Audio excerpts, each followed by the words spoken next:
கர்த்தருக்கு மகிமை உண்டாவதாக. தியானத்திற்காக மல்கியா 2ஆம் அதிகாரம் 15-16 வசனம்.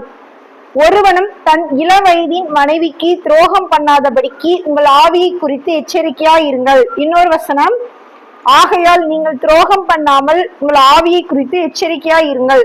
அதாவது இந்த எச்சரிப்பு யாருக்குன்னா, ஒரு தேவனுடைய பிள்ளை திருமண உறவுல உண்மையா இருக்கணும். அது ஆவிக்குரிய வாழ்க்கையை பாதிக்கும்.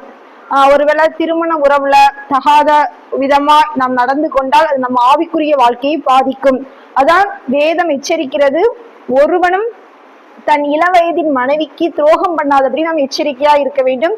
இரண்டாவதாக, நம்முடைய ஆவியை குறித்து நாம் எச்சரிக்கையா இருக்க வேண்டும்.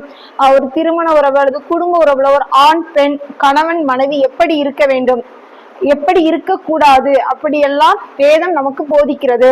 முதலாவது, குடும்பத்தில் பரிசுத்தம் தேவை, உண்மை தேவை. அப்பதான் அந்த குடும்பம் ஆசீர்வதிக்கப்படும்.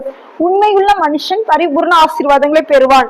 பரிசுத்தம் இல்லாமல் ஒருவனும் தேவனை தரிசிப்பது இல்லை. அதாவது ஒருவன் தன் சுய சரீரத்திற்கு விரோதமாக பாவம் செய்தால், வேசித்தனம் செய்தால் அது அவனை பாதிக்கும், அவன் ஆத்மாவை பாதிக்கும், ஆவிக்குரிய வாழ்க்கையை பாதிக்கும். ஏன் இந்த மாதிரி ஆண்டவர் குடும்ப உறவுல பரிசுத்தம் உண்மை வேண்டும் அப்படின்னு சொல்றாருன்னா, நம் பரிசுத்த சந்ததியை பெறும்படிதான் ஆண்டவர் இந்த திருமண உறவை ஏற்படுத்தினார். ஆண்டவர் குடும்பமாய் வைத்து ஒவ்வொருத்தரையும் ஆசீர்வதித்திருக்கிறார் வேதாகமத்துல. அது போலையும் இப்பொழுது நம்மளை குடும்பமாய் வைத்து ஆசீர்வதிக்கிறார். சரி, இந்த குடும்ப உறவு இந்த உண்மைத்தன்மை அல்லது பரிசுத்தத்தை எதை பாதிக்கும் அப்படின்னா, கணவன் மனைவிக்குள்ள ஒரு வெளிப்படை தன்மை இல்லாமல் இருப்பது, சில காரியங்களை ரகசியமாக செய்வது, மனைவிக்கு தெரியாமல் கணவனுக்கு தெரியாமல், இது குடும்ப உறவை பாதிக்கும். மூன்றாவதாக, எதிர்ப்பாளரோடு பழகுவது, கணவன் மனைவிக்கு தெரியாமல் எதிர்ப்பாளரோடு அளவுக்கு மீறி பழகுவது. நான்காவது, ஊழிய காரியமோ குடும்ப காரியங்கள் தொழில் காரியங்கள் எதா இருந்தாலும் நமக்குரிய ஆவியை குறித்து நாம் எச்சரிக்கையா இருக்க வேண்டும். நாம் பழகும் நபர்களை குறித்து நாம் எச்சரிக்கையா இருக்க வேண்டும். மிதம் இஞ்சிய பேச்சு ஆபத்தை கொண்டு வரும்.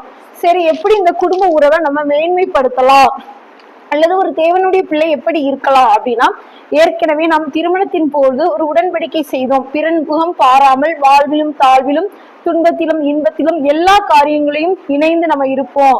மரணமே அஞ்சி வேறொன்றும் பிரிக்க மாட்டாது. அந்த உடன்படிக்கையை நாம் காத்து கொள்ள வேண்டும். யோபு சொல்கிறார், என் கண்களோடு பண்ணின உடன்படிக்கையை நான் காத்து கொள்கிறேன். அதுபோல நாம் கண்களோடு ஒரு உடன்படிக்கை பண்ண வேண்டும்.